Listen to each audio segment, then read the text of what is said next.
Breaking. Major medical green lights at Hollis. All in a clear runway for help on defense. This changes the tone of the whole week and hits Sunday in Vegas right in the mouth. No fluff, straight talk. The injury wave that bent our secondary and thinned the heart of the defense is finally rolling back. And inside the building, the word is optimism with a clock attached. 2 starters are tracking toward real snaps. Our CB1 season is not dead after his procedure, and a young edge could be ready to jump back into the rotation right after the bye. Welcome back to Bears News Fan Report. If you bleed navy and orange, tap subscribe, throw a like, and hit the bell so you don't miss the stuff that actually matters when we kick on Sunday. The vibe is simple. The defense that held together with tape and grit is about to get premium gas. Kyler Gordon and TJ Edwards have moved into that prove-it-in-practice window-controlled work. Positive response, and now each rep is a yes-no test for game day. If the week finishes clean, they can suit up. If they need a little more time, the expectation is full go right after the bye. That's not just names on a sheet. Gordon is the slot eraser. He squeezes the quick game, takes away the cheap 5-yarders that keep bad drives alive, and forces quarterbacks to hitch. In that half beat, an average rush becomes good and a good rush turns into bad intentions. Edwards is the metronome. He points traffic, sets the front, gets the first step right, and makes the jobs around him easier. With both back, 3rd and long stops that leak turn into punts again, and the sideline starts calling with aggression instead of fear. Now, Jalen Johnson.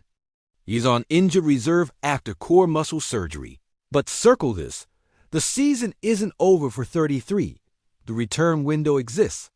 The average timeline lives in that 10 to 12 week range. And if this team keeps itself in the hunt for a wild card or a division push, you can pull the ripcord on an elite corner down the stretch and change the math of the NFC in December. That's the truth of it. For that scenario to matter, we have to stack wins. Now Vegas becomes a swing game because of it. And there's another lever, Austin Booker. He punched the IR clock early. He's trending toward practice activation once we clear the bye. And if the knee keeps answering, he's a legit option to be up for Washington the following week. The kid is raw, sure, but the first step pops and the leverage is honest. In 15 to 20 snaps, he can wreck a pocket, make a quarterback take a sideways step he doesn't want. And that's sometimes all you need to turn 2nd and 6 into 3rd and forever. While we talk edges, remember there's an open roster spot. The front office can use it to elevate a rusher or scoop a veteran if the board lines up right after Sunday. The point is we're not sitting on our hands. September doesn't scare this staff. It informs it. Bring this into the plan for Vegas. Allegiant is loud, the lights are bright, and Max Crosby hunts every snap. Our offense finally looked balanced, clean pockets, quarterback calm, timing routes in rhythm, run game punching dense. Keep that blueprint. Protect the football, win the detail on special teams, and use our QB's legs like a butter knife, simple cuts at the right time to move the chains without asking for hero ball. If Gordon is back locking the slot and Edwards is piloting the second level, the call sheet opens up. You can press on early downs, bake quick game into traps, show too high and spin late, and sneak a delay B-gap pressure just to plant doubt in the QB's feet. If they're a week away, you play smart zone match, set edges, and rally the tackle. The tone doesn't change. Sunday is a leverage point for the whole month because the bye multiplies whatever happens. You win in Vegas, you get 2 weeks of health, install, and clarity. You lose, you take the questions nobody wants to hear into a dead week. That's why these medical updates matter. They change the energy in warm-ups. They change the headset chatter. They change how you attack 3rd down. Let me speak like a lifer who's watched this team long enough to know the smell of a turning point. When your slot corner closes the short window and your mic puts everyone in the right spot, a coordinator calls with courage. You stop playing to avoid the mistake and start playing to take the ball. It's subtle, but it's the difference between giving up 27 and holding a team to 17 with a late takeaway. With Jalen out of stretch, depth becomes discipline. Tyreek Stevenson has to grow into more responsibility. Safeties and corners have to sing the same song, and tackling angles need to be textbook. Nobody replaces 33 1-for-1, but 6 guys doing their job at a B-plus level will erase half the damage. Up front, when Booker returns, he's the spice we were missing. Until then, keep the rotation honest and the rush lanes clean. If a veteran with juice becomes available, great. If not, activate the kid when he's ready and ride the hot hand. Sunday's script on offense stays humble and mean. Respect Crosby with slides and chips. Beat him with pace-quick game until his lungs burn. Then hit the heavy shot when he exhales in the third quarter. No romance, just repetition and math. Give the line friendly counts, change the rhythm, and demand our backs stick their foot in the ground and go north.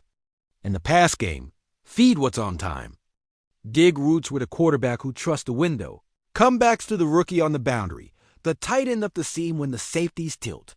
If the defense buys the play action because the box is honest, the middle of the field opens and life gets easy. And don't ignore the hidden yardage fair catches, kick coverage lanes, the one punt you have to die at the one. Those plays decide tough road games. Now the part fans feel in their bones. Morale. When leaders return, rooms change. Edwards in the huddle, speaking low and pointing with a finger instead of shouting. Gordon clapping after a pass breakup and resetting the group's pulse. Guys, stop pressing. You don't chase the miracle every snap. You trust the structure because the structure is back. That's contagious, and when it spreads, you go from hanging in to dictating terms. That's where we need to live. I don't want to oversell or undersell. The injuries happen, they hurt, and the margin in this league is razor thin. But this week is the first time in a while I can say the arrow next to defense is pointing up with conviction. Health plus clarity equals identity, and identity travels. Vegas will test it. The Raiders will try to muddy protections and steal first down with quick hitters. Good. Hit back with discipline. Win first down with sure tackling and tight landmarks, and live in your 3rd and 6s. That's where this revamped look can feast. If Edwards is green-lighted, he's your traffic cop. If Gordon is up, he's your lid on the slot. If neither can go, the rules don't change, just the calls. Keep the middle close, rally outside, and make them earn every inch. And keep an eye on how the staff uses the one open seat on the 53 after Sunday. If they trust Booker's ramp, that's the move. If a short-term vet is the better bet, pull that lever. The big picture is the same. Stack a row win, take the bye like a gift, then come out of it with more speed, more health, and more teeth. If you're new here, jump in. Tell me in the comments what update fires you up most. Gordon trending back, Edwards building to full speed, Jalen's return window later in the season, or Booker's post-bye spark. This is a conversation by fans for fans, and we get smarter when we chop it up together. My take? As straight as I can put it. Keep the balance. Don't rush a body for a Week 4 headline. Use the bye as a partner. Win Sunday with plan and patience, and turn good medical news into good scoreboard news. Do that, and you set a platform to welcome key pieces back without panic and roll into October with your chest out. If you felt this breakdown, show some love like the video. Share it with your Bears crew, and let's go make Sunday about execution, not excuses. Bear down.